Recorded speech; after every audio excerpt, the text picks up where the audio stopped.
Welcome to Magnet Brains. This is Anamika Singh. कैसे हैं आप सभी? मैं आशा करती हूँ कि आप सभी बहुत अच्छे होंगे और हाजिर हो चुके होंगे इस प्यारी सी वीडियो में, इस प्यारे से सेशन में, जहां मैं लेकर आई हूँ हमारे क्लास 9th में टिश्यू जो चल रहा है उसी के एमसीक्यूज वाले पार्ट को। क्योंकि हमने बाकी सारी चीज़ें तो अच्छे से कर ली हैं, लेकिन एमसीक्यूज वाला पार्ट भी करना बहुत ज़्यादा इंपॉर्टेंट है, तो मैंने सोचा कि मैं क्यों ना आप सभी के लिए मल्टीपल चॉइस क्वेश्चन ही लेकर आ जाऊँ। चलिए स्टार्ट करते हैं आज की अपनी इस क्लास को। और इसे स्टार्ट करने के पहले मैं आप सभी को कुछ इन्फॉर्मेशन, जानकारी देना चाहती हूँ बेटा हमारे इस प्यारे से चैनल के बारे में। बहुत ध्यान से सुनिएगा। क्लास 6 से लेकर 12th में यदि आप किसी भी क्लास में हैं, magnet brains Hindi medium channel पर आप अपने सब्जेक्ट की क्लासेस अटेंड कर सकते हैं। किसी भी क्लास को देखने के लिए आपको कोई कोर्स बिल्कुल भी परचेस नहीं करना है बेटा, और ना ही किसी तरह की कोई पेमेंट करनी है, क्योंकि मैग्नेट ब्रेन्स प्रोवाइड कराता है क्वालिटी एजुकेशन, वो भी बिल्कुल फ्री ऑफ कॉस्ट। इसी के साथ मैं आपको बताना चाहती हूँ कि हम 5 स्टेट बोर्ड कवर करवाते हैं, जैसे UP board, Bihar board, MP board, Rajasthan board, Delhi board, और जितनी भी चीज़ें हम कवर कराते हैं वो सब अरेंज्ड फॉर्मेट में होती है, जहाँ बेसिक से लेकर एडवांस लेवल हम लेकर चलते हैं और आपके सारे डाउट्स करते हैं सॉल्व। अब सबसे लास्ट में बात आती है कि मैम आप हमें जो पढ़ा रहे हैं अभी और आप हमें जो पढ़ा चुके हैं, इन सबके नोट्स हमें कहाँ से मिलेंगे? बेटा इन सबके नोट्स की जो लिंक है वो आपको नीचे मिलेगी डिस्क्रिप्शन बॉक्स में, और वहाँ पर जाकर आप ई नोट्स और ई बुक दोनों ही चीज़ें डाउनलोड कर सकते हैं। और हमारा एक इंग्लिश मीडियम चैनल भी है। आप में से वे स्टूडेंट्स जो इंग्लिश मीडियम के स्टूडेंट है, केजी से लेकर क्लास 12 तक की क्लासेस आपको magnet brains main channel English channel पर मिल जाएगी। ओके, चलिए स्टार्ट करते हैं। ये रहा आज का हमारा फर्स्ट क्वेश्चन, पहला क्वेश्चन। इसे स्टार्ट करने के पहले मैं आपको बताना चाहती हूँ कि आपको लेना है एक ब्लैंक पेपर और वहां पर आपको करनी होगी नंबरिंग। कि फर्स्ट क्वेश्चन है, आपको लग रहा है इसका आंसर बी होगा तो बी लगा देना, सेकंड है आपको लग रहा है इसका आंसर ए होगा तो ए लगा देना, और फिर जब मैं आपसे बोलूंगी कि भैया इसका आंसर बी नहीं सी है तो वहीं पर कट कर देना, और अगर मैं बोलूंगी कि सेकंड का आंसर ए ही है तो उसको राइट कर देना, और लास्ट में मुझे उसके अकॉर्डिंग आप अपने मार्क्स बताएंगे कि टोटल 30 में से कुल कितने नंबर आए हैं आपके। तो चलिए शुरू करते हैं इस खेला को, और खेला का पहला प्रश्न ये रहा आप सभी के सामने। निम्न विकल्प में कौन सा विभ्यजोतक ऊतक नहीं है? अब इनमें से कौन सा बेटा मैरिस्टेमेटिक टिश्यू नहीं है? ऑब्वियसली पहली बात तो एमसीक्यूज हो, चाहे वो एमआईक्यूज हो, या फिर हमारे चैप्टर का कोई भी सेक्शन क्यों ना हो, सारे ऊतकों के नाम हमें पता होना चाहिए, चाहे वो प्लांट के हों चाहे वो हमारे बॉडी के हों। फर्स्ट ऑफ ऑल यहाँ पर विभ्यजोतक ऊतक की बात चल रही है बेटा इंग्लिश में, जिसे हम मैरिस्टेमेटिक टिश्यू बोलते हैं। क्या बोलते हैं? इंग्लिश में ये हमारा मैरिस्टेमेटिक टिश्यू होता है।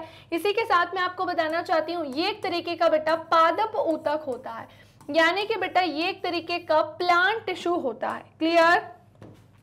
तो हमने क्या जाना कि ये एक तरीके का क्या है बेटा? प्लांट टिश्यू, यानी कि पादप ऊतक है। और पादप ऊतक जो होते हैं वो कितने तरीके के होते हैं, या मेनली बात करते हैं विभ्यजोतक की। ध्यान से सुनिएगा। इसमें जो ये मैरिस्टेमेटिक टिश्यू है ना बेटा, इसमें जो मैरिस्टेमेटिक टिश्यू है भैया ये 3 प्रकार का होता है ना। एक एपिकल वाला पार्ट होता है, एक लेटरल वाला पार्ट होता है, और एक इंटरकैलरी वाला पार्ट होता है। विभ्यजोतक ऊतक ये 3 प्रकार के होते हैं। शीर्षस्थ ऊतक लिखा है, अंतर्विष्ट है, पार्श्वस्थ है और स्थूल कोण ऊतक है। तो बेटा मैं आप सभी को बताना चाहती हूँ कि ऊपर के जो 3 हैं वो बिल्कुल सही है, 100% सही है, लेकिन लास्ट वाला एक विभ्यजोतक ऊतक का प्रकार नहीं है। विभ्यजोतक ऊतक 3 प्रकार के होते हैं। विभ्यजोतक ऊतक क्या काम करते हैं? जड़ तने की लंबाई में जो प्लांट की ग्रोथ की बात होती है उसमें रिस्पॉन्सिबल कौन होते हैं? वो मैरिस्टेमेटिक टिश्यू ही होते हैं, विभ्यजोतक ऊतक ही होते हैं। विभ्यजोतक ऊतक बेटा वे ऊतक होते हैं जो लगातार कॉन्टिन्यूसली क्या हो रहे होते हैं बेटा? विभाजित हो रहे होते हैं। जो लगातार क्या हो रहे होते हैं? डिवाइड, यानी कि बेटा विभाजित हो रहे होते हैं। ओके, अगर इसका आंसर आपने डी घ दिया था तो बिल्कुल सही दिया था, और अगर ये नहीं दिया था तो नंबर वहीं पे कट कर लेना। ओके चलो, तो नेक्स्ट आते हैं अब हम। ये रहा हमारा सेकंड क्वेश्चन। ओके बेटा, तो सुनो। शीर्षस्थ विभ्यजोतक पौधे के किस भाग में विद्यमान होते हैं? हमने क्या देखा कि मैरिस्टेमेटिक टिश्यू 3 तरीके के हैं। उनमें से भी एक यहाँ पर किसे ले लिया है, एपिकल वाले पार्ट को ले लिया है, ठीक है, हमने भी देख लिया। अब क्या बोल रहे हैं कि जो शीर्षस्थ विभ्यजोतक है ये एक्चुअली में पौधे के किस भाग में विद्यमान है, किस भाग में विद्यमान है, तो जड़ों की वृद्धि वाले भाग में है या फिर तने की वृद्धि वाले भाग में है, भाई पत्तों की वृद्धि वाले भाग में है, या फिर क और ख आपको दोनों ही लग रहा है। सो बेटा बहुत ध्यान से सुनिएगा, जड़ों की वृद्धि वाले भाग में और तनों की वृद्धि वाले भाग में ही क्या पाया जाता है भैया, ये शीर्षस्थ विभ्यजोतक पाया जाता है। आपको बताए कैसे पाया जाता है, चलो मैम आपको बताएंगे कि कैसे पाया जाता है। देखो बेटा होता क्या है कि भैया यहाँ से जो है पौधे का विकास होता है ना, ये कुछ ऐसा वाला सेक्शन है और मैंने यहाँ से किसे निकाल दिया है, रूट्स वाले सेक्शन को, जड़ वाले बेटा भागों को, है ना। अब इनका शीर्ष वाला सेक्शन बताए कौन सा होगा, ये शीर्ष सेक्शन इसका होगा जड़ का, और ये किसका होगा, इस वाले का। क्लियर यहाँ पर। सो चाहे वो जड़ों के शीर्ष की बात हो या फिर वो तने के शीर्ष की बात हो, इन दोनों के ही शीर्ष की वृद्धि करने का काम विभ्यजोतक ऊतक करते हैं, मेरिस्टेमेटिक टिश्यू करते हैं, और उनमें भी कौन सा वाला करता है बेटा, सो वो शीर्षस्थ विभ्यजोतक करता है। ओके चलिए, तो उसके आधार पर हमारा option number question number second का ऑप्शन नंबर घ क्या होगा, बिल्कुल करेक्ट होगा, 100% सही होगा। नाउ नेक्स्ट क्वेश्चन की तरफ मूव करेंगे अब हम, चलिए चलते हैं अब हम अगले क्वेश्चन की तरफ, जो कि ये रहा आप सभी के सामने, और ये है हमारा क्वेश्चन नंबर बेटा थर्ड। भैया मनुष्य के शरीर की सबसे लंबी कोशिका यहाँ पर पूछी जा रही है, क्या वो तंत्रिका कोशिका है या फिर वो अस्थि कोशिकाएं हैं, भाई बोन्स की भी सेल्स हैं, या फिर रेखित मांसपेशियों की कोशिकाएं हैं, या फिर बेटा हृदयक मांसपेशी की कोशिकाएं हैं। क्या लगता है कि इसका करेक्ट आंसर क्या होना चाहिए? देखो आपको क्या लग रहा है क्या आंसर हो सकता है, तो 4 ऑप्शन है वो तो हमने देख लिए। अब बात ऐसी है कि सबसे लंबी कोशिका है अगर मनुष्य के शरीर की, सो बेटा सबसे छोटी भी होगी सबसे बड़ी भी होगी, तीनों ही होंगी। तो सुनो मैं आपको बताती हूँ, कोशिका को ही लेकर अगर बात चल रही है तो, सेल को ही लेकर बेटा अगर बात चल रही है तो, अब हम देखेंगे कि भाई मानव शरीर की सबसे छोटी कोशिका, सबसे बड़ी कोशिका और सबसे लंबी कोशिका, तीनों के ही बारे में हम जानेंगे। तो यहाँ लिख रही हूं मैं क्या बेटा, स्मॉलेस्ट सेल, यानी कि बेटा सबसे छोटी कोशिका। क्या बोला है, स्मॉलेस्ट सेल, यानी कि बेटा सबसे छोटी कोशिका। वहीं अगर यहाँ बात आ जाए तो सबसे बड़ी कोशिका, क्या बोल रहे हैं, सबसे बड़ी कोशिका। क्लियर, सबसे बड़ी कोशिका के बाद अगला क्या हो जाएगा बेटा, सबसे लंबी कोशिका। क्या कहा है, सबसे लंबी कोशिका। क्लियर, ठीक है, तो ये हो जाएगा हमारा सबसे लंबी कोशिका। चलो अब मैं आपको 1 बाय 1 करके बताती हूँ, प्लीज कभी भूलिएगा मत। और एक्चुअली में मैंने ये सेल वाले पार्ट में पढ़ाया है ना, लेकिन सबसे लंबी कोशिका जो कोशिका है उसे तो हमने टिश्यू में पढ़ा है, तो बस उसी से रिलेटेड ये क्वेश्चन आ गया है। तो बेटा मानव शरीर की सबसे छोटी कोशिका क्या होती है, स्पर्म, हिंदी में जिसे हम क्या बोलते हैं बेटा, शुक्राणु बोलते हैं। मानव शरीर की सबसे बड़ी कोशिका क्या होती है, सो बेटा वो ओवम, यानी कि क्या होती है, अंडाणु। और मानव शरीर की सबसे लंबी कोशिका क्या होती है, सो बेटा वो होती है नर्व सेल, जिसे हम तंत्रिका कोशिका के नाम से जानते हैं। क्लियर, चलिए ध्यान रखना इन तीनों चीजों का। ऑब्वियसली फिर इसका करेक्ट आंसर क्या हो जाएगा, नर्व सेल, तंत्रिका कोशिका, जो हमारे पूरे शरीर में फैली हुई सी होती है। न्यूरॉन, तंत्रिका कोशिका, ये विभाजित नहीं होती है, ये डिवाइड नहीं होती है। इसी के साथ इसके कई सारे सेक्शंस, कई सारे हिस्से, कई सारे भाग होते हैं। आई मीन तंत्रिका कोशिका की, जैसे इसमें द्रुमिका, डेंड्राइट्स होते हैं। इसी के साथ साथ इसमें कोशिका काय होता है, केंद्रक होता है, एक्सॉन होता है, ये सारी चीजें होती हैं। क्लियर, चलिए अब आते हैं हम अपने अगले क्वेश्चन की तरफ, जो कि क्या है हमारा क्वेश्चन नंबर 4। भैया हमारे शरीर की गति को कौन नियंत्रित करता है बेटा, यानी हमारे बॉडी में जो गति होती है, यानी बेटा जो मोशन होता है उसे कंट्रोल करने का काम कौन कर रहा है? अरेखित मांसपेशी, हृदय है, रेखित है, या फिर इनमें से कोई नहीं है? तो हमने देखा था भाई मस्कुलर टिश्यू जो है ना, हमने क्या देखा था बेटा, मस्कुलर टिश्यू जो है वो कितने तरीके के थे? 3 तरीके के थे, है ना। अभी सिंपली आपको समझ में आ जाएगा, जिन पर हमारा कंट्रोल है वो बोल रहे हैं शरीर की उस गति को बता दो जो नियंत्रित करता है ना। हमारे शरीर की गति को एक्चुअली में कौन नियंत्रित करता है ये हमसे पूछा है। तो अब 3 तरीके के ऑप्शन है। अब बात आती है कि ये कौन होगा। सो भैया शरीर की गति की बात चल रही है, आंतरिक हिस्सों की नहीं। एक होता है बेटा रेखित, एक होता है क्या अरेखित, और एक क्या होता है बेटा हृदयक होता है। क्या होता है? सो बेटा एक होता है हृदयक। 3 प्रकार का, 3 तरीके का ये होता है। अब मैं आपको बताऊं इसका करेक्ट आंसर क्या होगा, वॉलंटरी मसल, यानी कि हमारी कौन सी रेखित, कौन सी पेशी हो जाएगी? सो वॉलंटरी मसल होगा, यानी कि बेटा ये हमारी क्या होगी, ऐच्छिक पेशी होगी। क्लियर? यही क्या करती है, सो ये हमारे शरीर की गति को नियंत्रित यानी कंट्रोल करने का काम करती है, क्योंकि अरेखित और हृदय कैसी होती है बेटा, सो ये दोनों ही कैसी होती है, अनैच्छिक होती है। क्या होती है? अनैच्छिक। हमारे शरीर के आंतरिक हिस्सों में ये पाई जाती है। कहां कहां? तो वो ऑलरेडी हम पढ़ चुके हैं। ओके, सो क्वेश्चन नंबर 4 का करेक्ट आंसर क्या होगा बेटा? सो वो होगा हमारा ऑप्शन नंबर ग। इसी बात पे लाइक करते हुए चलेंगे, शेयर करते चलेंगे। नाउ नेक्स्ट आते हैं अगला क्वेश्चन, क्वेश्चन नंबर 5। भैया संवेदना का चालन शरीर के एक भाग से दूसरे भाग में होता है। ये संवेदनाएं जो होती हैं उनको शरीर के एक हिस्से से दूसरे हिस्से में बिल्कुल शाय से फटाफट से पहुंचाने का काम कौन करता है?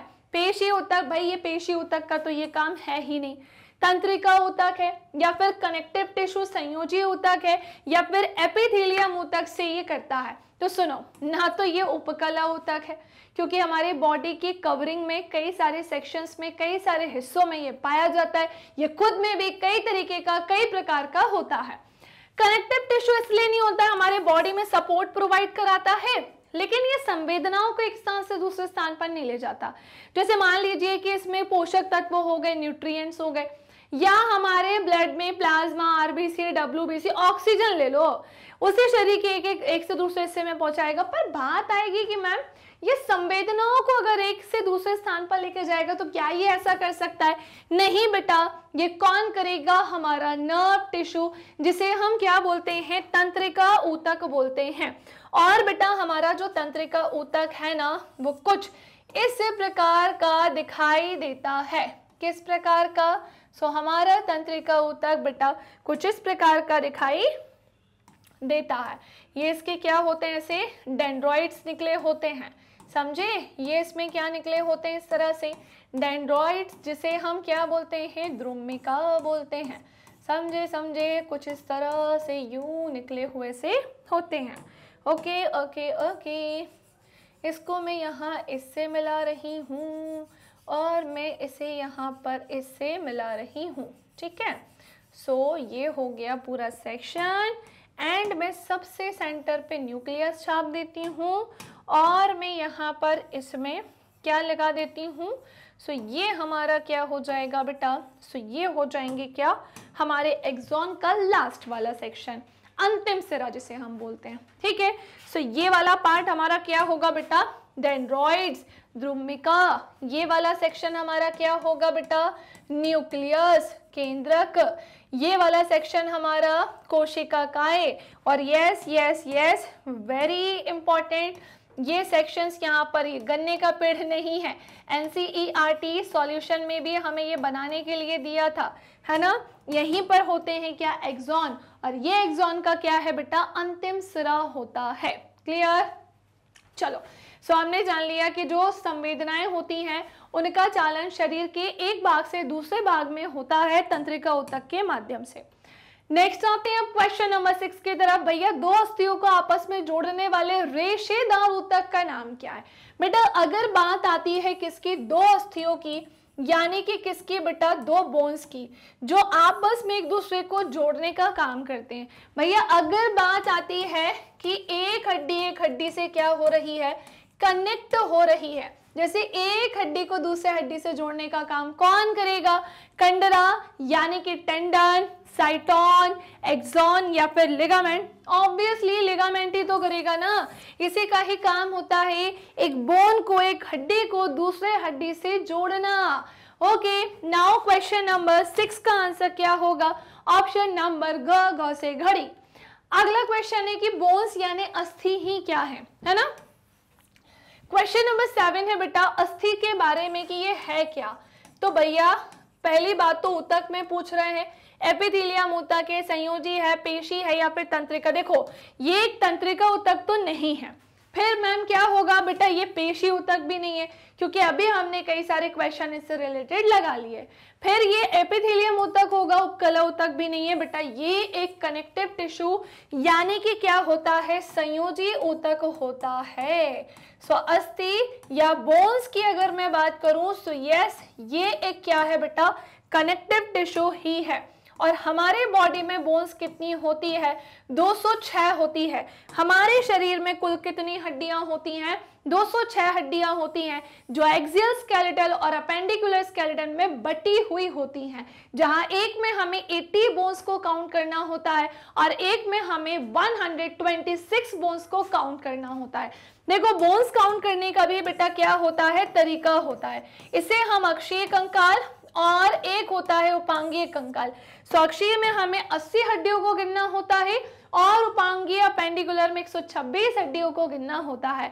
हमारे शरीर के अलग अलग हिस्सों में अलग अलग हड्डियां पाई जाती हैं, ठीक है। खैर आपके ना ही क्लास 9th में ना ही क्लास 10th में, दोनों ही जगह ये सेक्शन है ही नहीं। सो हम मूव करते हैं आगे की तरफ। और यस, ये एक तरीके का क्या है बेटा, कनेक्टिव टिश्यू, संयोजी ऊतक। और सुनो, चाहे बात आती है किसकी बेटा, ब्लड की, चाहे बात आती है किसकी, बोन्स की, है ना, और या फिर बात किसकी आ जाए भैया, कार्टिलेज की, है ना, ये सब क्या होते हैं, चाहे एडिपोज टिश्यू हो या फिर वहां पर क्या हो, एरियोलर टिश्यू हो, ये सब कनेक्टिव टिश्यू ही होते हैं। इवन हमारे बॉडी के मोस्टली या कई सारे सेक्शंस ऐसे होते हैं जो कनेक्टिव टिश्यू से ही मिलकर बने हुए होते हैं। नाउ नेक्स्ट आते हैं क्वेश्चन नंबर 7 के बाद 8 की तरफ। निम्नलिखित में किस प्रकार के ऊतक के अधिक मात्रा में एकत्र होने से भैया हमारा जो शरीर है वो मोटा सा हो जाता है?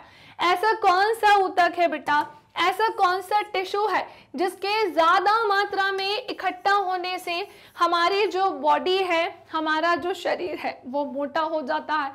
ऑप्शन है एडिपोज, पीला तंतुमय ऊतक, श्वेत तंतुमय ऊतक, या फिर इनमें से कोई नहीं बेटा।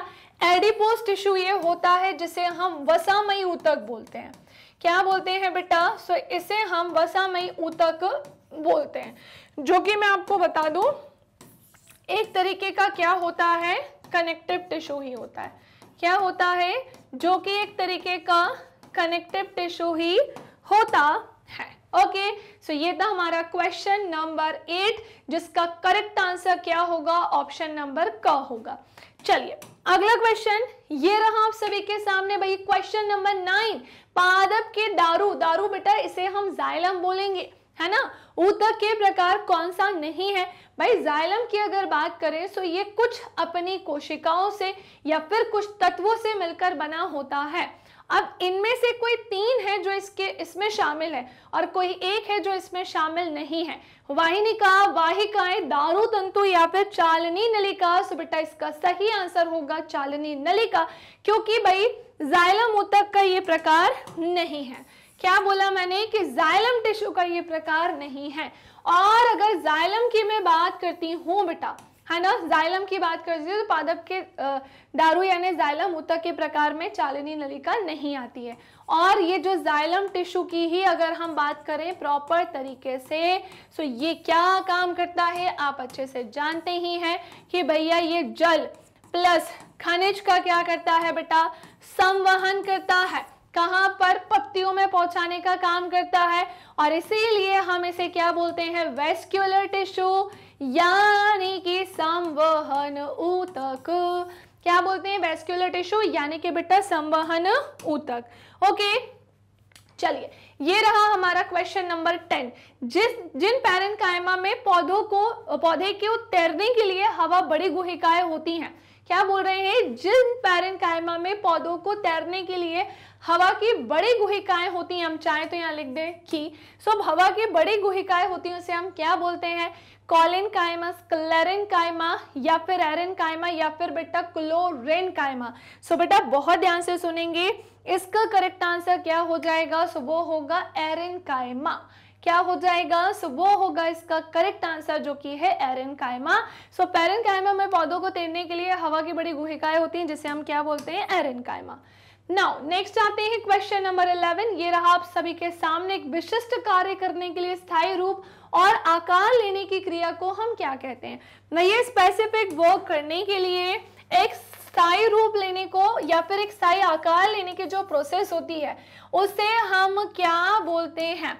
ऑब्वियसली डिवीजन तो वो हो ही नहीं सकता, विभाजन को तो पूरी तरह से बेटा आप साइड कर लो, यानी कि इसका करेक्ट आंसर क्वेश्चन नंबर 11 का क्या होगा भाई, ऑप्शन नंबर ग होगा, यानी कि इसका करेक्ट आंसर थर्ड वाला होगा। ठीक है, चलिए अगला क्वेश्चन है क्वेश्चन नंबर 11 के बाद क्वेश्चन नंबर 12। भैया सरल स्थायी ऊतक कौन से हैं, कॉलेनकाइमा, पैरेन्काइमा, स्क्लेरेनकाइमा या फिर उपरोक्त सभी। सरल स्थायी ऊतक की बात चल रही है, तो हमने जाना था कि जो सरल स्थायी ऊतक है, पहली बात तो स्थायी ऊतक की अगर मैं आपको बताऊं, अगर याद नहीं है तो फिर सुनो, अगर याद नहीं है बेटा तो फिर से सुनो कि स्थायी ऊतक होते हैं दो तरह के, एक चंगुमंगु होता है सरल स्थायी ऊतक और एक होता है जटिल स्थायी ऊतक। सरल स्थायी ऊतक होते हैं बेटा 3 और जटिल होते हैं क्या 2। सरल स्थायी ऊतक में पैरेन्काइमा, कॉलेनकाइमा, स्क्लेरेनकाइमा तीनों ही चीजें शामिल होती हैं, यानी इसका करेक्ट आंसर क्या होगा, ऑप्शन नंबर घ होगा। क्वेश्चन नंबर 12 का करेक्ट आंसर क्या है बेटा, ऑप्शन नंबर घ है। ठीक है, आते हैं अब हम क्वेश्चन नंबर 13। पैरेन्काइमा ऊतक होता कैसा है बेटा, पैरेन्काइमा टिश्यू होता कैसा है।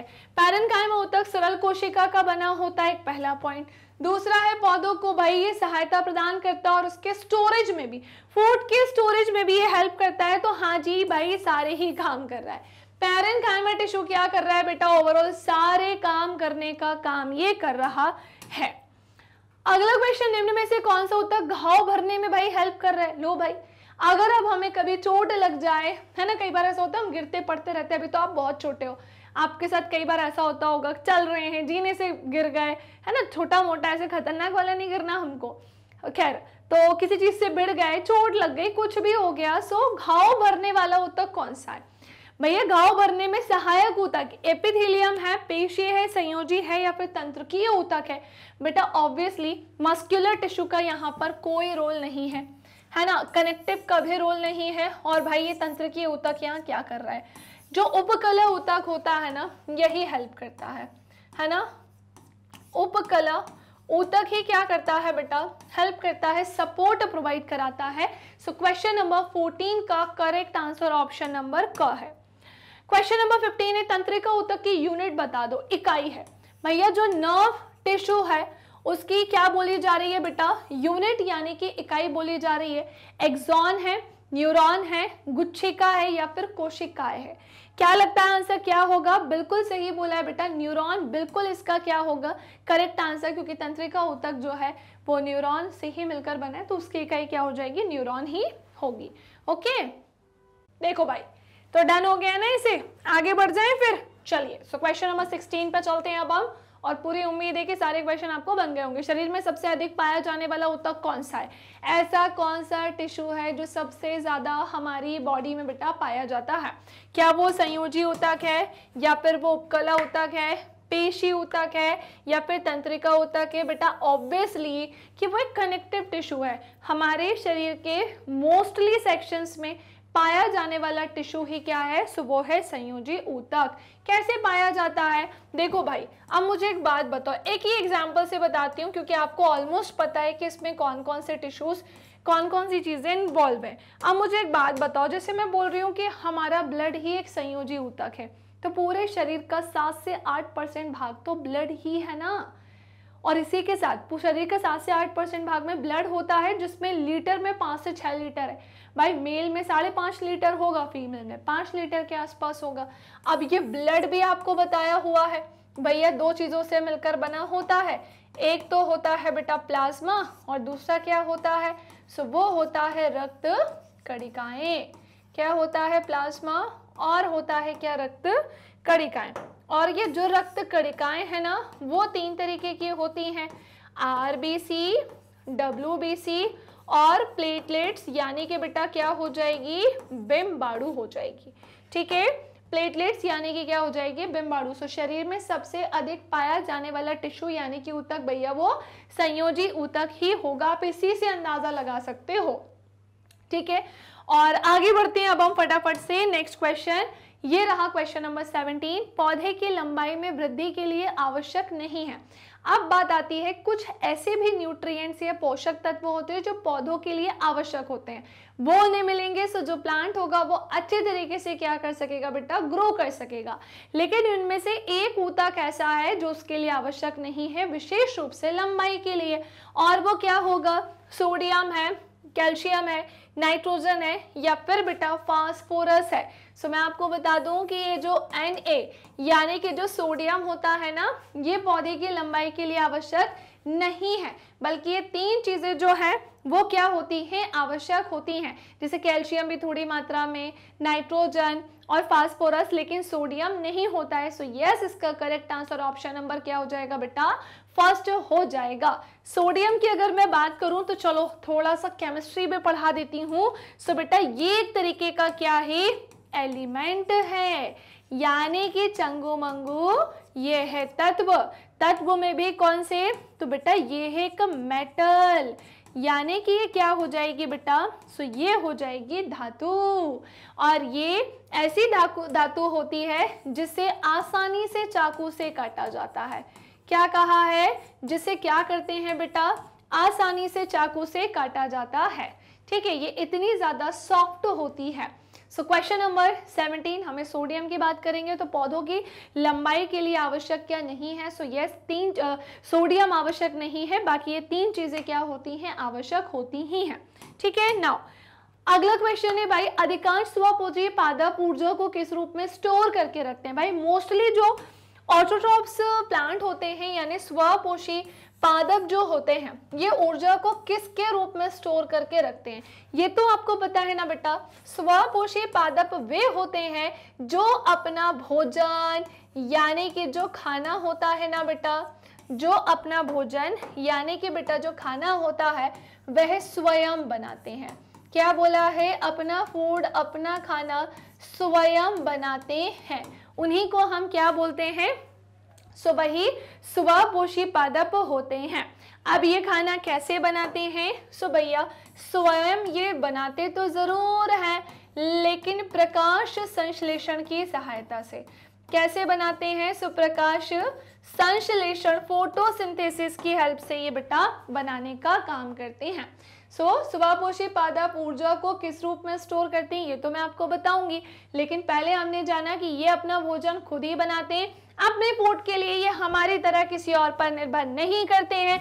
दूसरी इंपॉर्टेंट चीज कि ये प्रकाश संश्लेषण की हेल्प से अपना खाना बनाते हैं, जहां पर इन्हें क्या चाहिए होते हैं बेटा, सनलाइट चाहिए होती है। और क्या चाहिए होता है, सो भैया ऑब्वियसली एटमॉस्फेयर से CO2 चाहिए।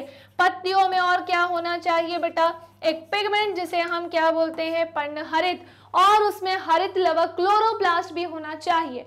अब जब ये पूरी सारी चीजें मिलने के बाद जब खाना बन जाता है, सो खाना बनने से क्या मिलती है, ऊर्जा, एनर्जी, जिसे स्टोर किया जाता है स्टार्च के फॉर्म में। किसके फॉर्म में, किसके रूप में, स्टार्च के फॉर्म में, स्टार्च के रूप में इसे स्टोर किया जाता है। सो क्वेश्चन नंबर 18 का करेक्ट आंसर क्या होगा, ऑप्शन नंबर बेटा ग होगा। अगला क्वेश्चन है क्वेश्चन नंबर 19, निम्नलिखित में से कौन एक संयोजी ऊतक ही नहीं है? भाई इतना मैंने आपको पढ़ा दिया, सीधे छाप दो। ब्लड है, अस्थि यानी बोन से, स्किन है या फिर स्नायु है? भाई ये देखो, ब्लड भी है, अभी हमने जाना, बोन्स भी है, स्नायु लिगामेंट भी है, लेकिन त्वचा तो एक एपिथेलियम ऊतक, उपकला ऊतक में शामिल होती है ना, यानी ये इसका करेक्ट आंसर होगा, क्योंकि संयोजी ऊतक कौन सा नहीं है? हमारी स्किन नहीं है। स्किन एक कनेक्टिव टिश्यू नहीं होती है। क्लियर? चलिए अगला क्वेश्चन बेटा ये रहा हमारे सामने, क्वेश्चन नंबर 20। जन्म के बाद मानव के किस ऊतक में कोई विभाजन नहीं होता है? क्या बोल रहे हैं बेटा कि जन्म के बाद मानव के किस ऊतक में, यानी कि कौन सा ऐसा मानव का टिश्यू है, इशू कह रही हूँ भाई, टिश्यू है जिसमें डिवीजन ही नहीं होता है। देखो आप सबको ये तो पता ही है कि हमारे बॉडी में लगातार क्या होता है? कोशिकाओं का विभाजन। मैंने बताया हुआ है, समसूत्री भी होता है, अर्धसूत्री भी होता है, दोनों तरीके के क्या होते हैं बेटा? डिवीजन होते हैं, विभाजन होते हैं। लेकिन एक कोई ऐसा टिश्यू है जो विभाजित नहीं होता है, जब हमारा जन्म होता है वैसे ही वो पाया जाता है, पर हाँ टाइम टू टाइम, समय के साथ वो डेवलप जरूर होते हुए चलता है। अब वो कंकाल है या तंत्रिका है, संयोजी है या फिर जनन है? सो ऑब्वियसली इसका करेक्ट आंसर ऑप्शन नंबर ख होगा। ये हमने अभी थोड़ी देर पहले इससे रिलेटेड क्वेश्चंस किए हैं। अब देखो, एक ही चीज को घुमा फिरा के कितने तरीके से पूछा जा रहा है, बोलो पूछा जा रहा है कि नहीं? बिल्कुल। आते हैं अब हम अगले की तरफ, जो कि है हमारा क्वेश्चन नंबर 21। भैया अस्थि संयोजी ऊतक का मेन काम क्या होता है? अस्थि संयोजी ऊतक मतलब समझ रहे हो? इस इंग्लिश में हम बोलेंगे बेटा बोन कनेक्टिव टिश्यू। क्या बोलेंगे इस इंग्लिश में हम? Bone connective tissue. अस्थि संयोजी ऊतक बोले तो बेटा बोन कनेक्टिव टिश्यू। शरीर को आकार देना इसका काम है, या फिर मांसपेशियों को सपोर्ट प्रोवाइड कराना, सहारा देना, या फिर बेटा हमारे अंगों को सहारा देना, या फिर इनमें से सभी? क्या लग रहा है कि अस्थि संयोजी ऊतक का मेन काम क्या होता है? तो देखो अगर अस्थियां नहीं होंगी तो ये सच है कि हमारी बॉडी को आकार कैसे मिलेगा? सो ये जो अभी आकार भी हमें दिखाई दे रहा है मेरे बॉडी में, आपकी बॉडी में, ये किसकी हेल्प से होता है? ऑब्वियसली बोन्स की हेल्प से होता है, यानी ये तो बिल्कुल सही ऑप्शन हो गया। सेकंड है हमारे मसल्स को भी भैया ये सहारा दे रहा है, क्या ये पॉसिबल है? जी हाँ, ये हमारी मसल्स को भी क्या करता है? सहारा देता है। ऐसे ही हमारे बॉडी के ऑर्गन्स को भी ये क्या देता है? सहारा। ओवरऑल देखा जाए तो यहाँ पर तो आपका फेवरेट ऑप्शन आ गया, जिसे देखते ही आप आंसर लगा देते हो, बाकी ऑप्शन तो देखते ही नहीं हो। हाँ बिल्कुल सही बोला है। इसके अकॉर्डिंग इसका करेक्ट आंसर क्या होगा? ऑप्शन नंबर बेटा घ, यानी कि 4। क्यों? क्योंकि ये सभी तीनों ही ऑप्शन यहाँ पर क्या है? पूरी तरह से सही, कि अस्थि संयोजी ऊतक का मुख्य कार्य, मेन काम, ये तीनों ही चीजें होती हैं। ठीक है, चलिए क्वेश्चन नंबर 22। भैया एपिथेलियम ऊतक के संदर्भ में असत्य चुनने को बोल रहे हैं, कौन सा यहाँ पर रॉन्ग है? ये त्वचा का निर्माण करता है, इसके कोशिका सटे होते हैं, या इसकी कोशिका सटी होती है, ऐसा बोलना चाहिए। सो इसकी जो कोशिकाएं हैं उसके बारे में बात चल रही है कि वो काफी ज्यादा पास होते हैं, इसके पास आधार झिल्ली होती है, या रक्त इसका एक उदाहरण है, ब्लड इसका एक एग्जाम्पल है। हमें ये बताना है कि इनमें से कौन सा बेटा क्या है? असत्य, यानी कि रॉन्ग। ये त्वचा का निर्माण करता है, ये ऑप्शन है हमारे पास। इनकी कोशिकाएं सटी होती हैं, ऐसा बोलना चाहिए, कैसी होती हैं? सटी होती हैं। और इसके पास आधार झिल्ली होती है, या फिर ये एक उदाहरण है रक्त का, तो बिल्कुल सही बोला है। एपिथेलियम ऊतक के संदर्भ में ऑप्शन नंबर ग बिल्कुल रॉन्ग है, ये ब्लड का कोई उदाहरण नहीं है। बाकी सब सही बोला है कि त्वचा का निर्माण करते हैं। स्किन का फॉर्मेशन करने में किसका रोल होता है? हमारे उपकला ऊतक का होता है बेटा। किसका होता है? उपकला ऊतक का रोल होता है। इसी के साथ इसकी जो सेल्स होती हैं वो काफी ज्यादा कैसी होती हैं? पास होती हैं, और इसके पास आधार झिल्ली भी होती है। Very important line. अब आते हैं हमारे नेक्स्ट क्वेश्चन, जो कि क्या है बेटा? Question number 23। क्या बोल रहे हैं कि अगला क्वेश्चन है हमारा क्वेश्चन नंबर 23। नारियल के बाहरी रेशेदार छिलकों में पाया जाता है दृढ़ोतक, स्थूलकोण ऊतक, या फिर मृदुतक, या फिर इनमें से कोई नहीं?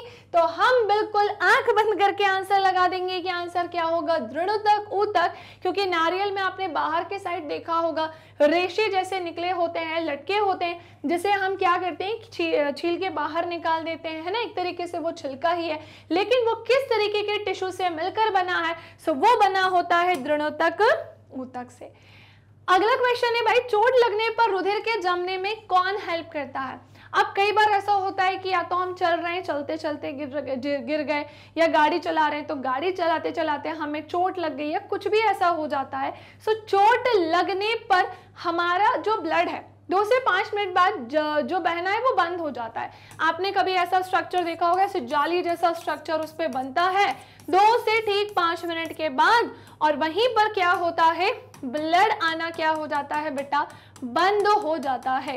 अब इसके पीछे क्या रीजन है, अब इसके पीछे क्या कारण है, क्या लाल रुधिर कणिकाएं हैं, श्वेत रुधिर कणिकाएं हैं, रुधिर प्लेटलेट्स हैं, या फिर इनमें से कुछ भी नहीं है। तो सुनो, ऑब्वियसली इसका आंसर क्या होगा, रुधिर प्लेटलेट्स। ये ब्लड प्लेटलेट्स कहलाती हैं। प्लेटलेट्स को हिंदी में हम इसे क्या बोलते हैं बेटा, बिम्बाणु बोलते हैं, क्योंकि यही इसका काम होता है। किसका, कि अगर हम गिर गए, हमें चोट लग गई, तो वहां पर ब्लड क्लॉट ये कर देता है, रक्त का थक्का जमा देता है, जिसके कारण हमारा ब्लड वहीं पर ठहर जाता है, ज्यादा बहता नहीं है। क्योंकि अगर बहता रहेगा तो ऐसे तो व्यक्ति की मृत्यु भी हो सकती है, उसकी डेथ भी हो सकती है। वहीं बेटा अगर बात आती है आरबीसी का काम क्या होता है बेटा, ये O2 का संवहन करता है। किसका संवहन करता है, सो ये O2 का संवहन करता है, ऑक्सीजन के संवहन में सहायता करता है। श्वेत रुधिर कणिकाएं ये क्या करती हैं, सो बेटा ये रोग प्रतिरोधक क्षमता का निर्माण करती हैं, रोग प्रतिरोधक क्षमता का बेटा ये क्या करती हैं, निर्माण करती हैं। क्लियर, मतलब हमारे बॉडी में इम्यून सिस्टम को बनाने का काम करती हैं, ताकि हम किसी भी बीमारी से आसानी से लड़ सकें। ओके, चलिए अगला क्वेश्चन ये है भाई, क्वेश्चन नंबर 25, रेखित पेशी को खालिस्तान भी कहते हैं, कार्डियक पेशी, चिकनी पेशी, कंकाली पेशी, या फिर बेटा अनिच्छिक पेशी।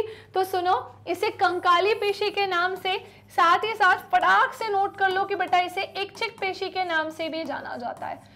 कौन सी पेशी के नाम से, सो यस, इसे वॉलेंटरी मसल के नाम से भी बेटा जाना जाता है। सो रेखित पेशी को क्या बोलते हैं, कंकाली पेशी, या फिर इसे हम वॉलेंटरी मसल इच्छिक पेशी के नाम से भी जानते हैं। अगला क्वेश्चन है, तंत्रिका कोशिका में भाई क्या नहीं होता है। अभी पूरा डायग्राम बनाया, अभी पूरा डायग्राम बनाकर आपको प्रॉपर तरीके से लिख के मैंने बताया है, तो आप बताओ क्या लगता है कि तंत्रिका कोशिका में क्या नहीं पाया जाता है। क्या उसमें डेंड्राइट्स, द्रुमिकाएं नहीं होती हैं, तंत्रिकाक्ष नहीं होगा, सार्कोलेमा, कोशिका काय, क्या लगता है कि तंत्रिका कोशिका में क्या नहीं पाया जाता है।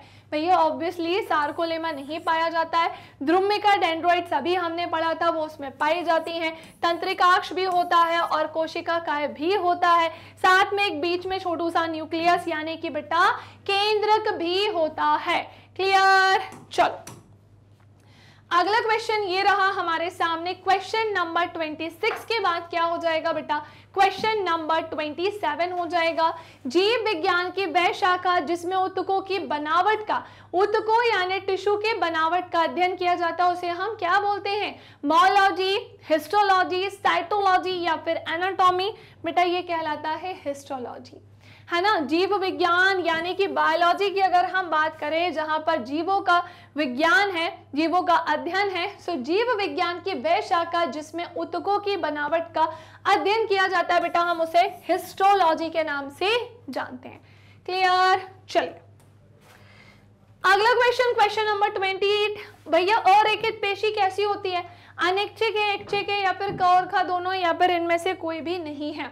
अनिच्छिक पेशी एक ऐसी पेशी जो हमारी इच्छा पर काम नहीं करती है, जो हमारी इच्छा के अनुसार भाई नहीं चलती है, और हमारे बॉडी में, हमारे शरीर की ऐसी कौन सी मसल है जिन पर हमारा कंट्रोल नहीं होता है ना। तो बात आती है अरेखित पेशी ही कौन सी पेशी है, अनिच्छिक है या फिर इच्छिक। तो अनिच्छिक समझ में आ गया, जिसपे हमारा कंट्रोल नहीं है, जो हमारी इच्छा के अनुसार ना चले, और इच्छिक मतलब ऑब्वियसली अभी हमने पढ़ा था जो हमारी इच्छा के अनुसार चले। सो इनमें से भी बात आएगी ना बेटा अरेखित पेशी, तो इसे हम अनिच्छिक पेशी के नाम से जानते हैं, ठीक है। और हमारे शरीर के आंतरिक हिस्सों में हमने देखा था, जैसे याद करिए इसके ठीक पहले वाले सेशन में इवन चैप्टर को एक्सप्लेन करते समय भी मैंने बताया था, और जब हमने एनसीईआरटी सॉल्यूशन किए थे तो भी हमने जाना था कि भैया अरेखित पेशी कौन सी पेशी होती है, अनैच्छिक होती है। ये हमारी मूत्र वाहिनी हो गई, वहां पर पाई जाती है ना, क्योंकि उस पर तो हमारा कंट्रोल नहीं है। सो यूरेटर हो गया। इसी के साथ साथ हमारी आईज में पलके जो हैं, आंखों में पलके, वो भी क्या होती है, अरेखित पेशी का ही एग्जाम्पल, क्योंकि ये अनैच्छिक है, हमारी इच्छा पर बेटा निर्भर नहीं होती है। क्लियर। ये रहा हमारा अगला क्वेश्चन, जो हमसे क्या बोल रहा है कि इनमें से कौन एक रक्त कोशिका है। रक्त कोशिका बेटा जिसे इंग्लिश में हम क्या बोलते हैं, ब्लड सेल्स बोलते हैं, ठीक है, या फिर क्या हो जाएगा ये ब्लड सेल। सो इनमें से कौन रक्त कोशिका है, यानी कि एक ब्लड सेल है। तो ऑप्शन है एरिथ्रोसाइट्स, ल्यूकोसाइट्स, ऑप्शन है थ्रोम्बोसाइट, या फिर इनमें से सभी। सो याद करिए ब्लड सेल्स मैंने आपको बताई थी 3 प्रकार की होती हैं बेटा, 3 तरह की होती हैं। एरिथ्रोसाइट्स की बात करें सो बेटा ये आरबीसी का अदर नेम है, अन्य नाम है। ल्यूकोसाइट्स की बात करें सो ये डब्ल्यूबीसी व्हाइट ब्लड सेल्स यानी श्वेत रक्त कणिकाओं का अन्य नाम है। और वहीं अगर हम प्लेटलेट्स यानी कि बेटा अगर बात करते हैं किसकी, बिम्बाणु की, सो ये थ्रोम्बोसाइट इसका अदर नेम है, अन्य नाम है। सो आरबीसी का अन्य नाम एरिथ्रोसाइट्स होता है, डब्ल्यूबीसी का ल्यूकोसाइट्स होता है, और प्लेटलेट्स यानी बिम्बाणु का थ्रोम्बोसाइट्स होता है। सो मैं आशा करती हूँ कि ये तीनों चीजें आपको अच्छे से क्लियर हो गई होंगी। इस आधार पर अगर हम देखें तो इसका करेक्ट आंसर ऑप्शन नंबर क्या हो जाएगा बेटा, घ होगा, यानी कि क्या हो जाएगा बेटा, इनमें से सभी। घ होगा यानी कि बेटा क्या हो जाएगा, इनमें से सभी, क्योंकि इनमें से कौन सा एक रक्त कोशिका है, सो वो सब है, चाहे वो एरिथ्रोसाइट्स हो, ल्यूकोसाइट्स हो, थ्रोम्बोसाइट्स हो, तीनों ही क्या होती हैं, ब्लड सेल्स होती हैं, जो हमारे बॉडी में अलग अलग काम कर रही हैं। जैसे आरबीसी क्या करती है, ऑक्सीजन का संवहन करती है। O2 का क्या करती है बेटा, संवहन यानी कि ट्रांसपोर्टेशन करती है। वहीं आज बात आती है किसकी, डब्ल्यूबीसी की। सो ये हमारे बॉडी में, हमारे शरीर में बेटा रोग प्रतिरोधक क्षमता का क्या करती है, निर्माण करती है। किसका, रोग प्रतिरोधक क्षमता का। वहीं अगर बात आती है प्लेटलेट्स की, तो ये हमारे शरीर के बाहर रक्त का थक्का जमाने में हमारी क्या करती है, सहायता। सो ये क्या करती है बेटा, ब्लड क्लॉटिंग में क्या करती है, हेल्प, यानी कि बेटा रक्त का थक्का जमाने में करती है सहायता। सो क्वेश्चन नंबर 29 का करेक्ट आंसर इनमें से सभी ही हो जाएगा। नाउ अब हम आते हैं आज के अपने अंतिम क्वेश्चन की तरफ, आज के अपने बेटा लास्ट क्वेश्चन पर। सो हमें यहाँ पर मिलान करने को बोल रहे हैं, लेकिन एक चीज बोल रहे हैं कि 3 ऐसे ऑप्शन है जिनका सही मिलान है, और बेटा एक ऐसा ऑप्शन है जिसका मिलान यहाँ पर रॉन्ग है यानी कि गलत है। सो क्या लगता है कि वो रॉन्ग यानी गलत वाला कौन सा होगा। घनाकार एपिथेलियम के सामने लिखा है घनाकार कोशिका। सो क्या ये घनाकार एपिथेलियम घनाकार कोशिका से मिलकर बना है।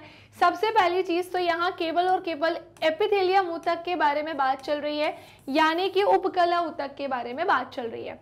सो घनाकार एपिथेलियम घनाकार कोशिकाओं से मिलकर बना होता है। स्तंभाकार एपिथेलियम बेटा स्तंभाकार कोशिका से मिलकर बना होता है। शल्की एपिथेलियम बेटा चपटी कोशिका से मिलकर बना होता है। और वहीं स्तरित शल्की एपिथेलियम क्या पक्षमाभी कोशिकाओं से मिलकर बना होता है। सारे ऑप्शन अगर हम ध्यान से देखें तो हमें पता चलेगा कि घनाकार एपिथेलियम जो है भैया ये घनाकार कोशिका से मिलकर बना है।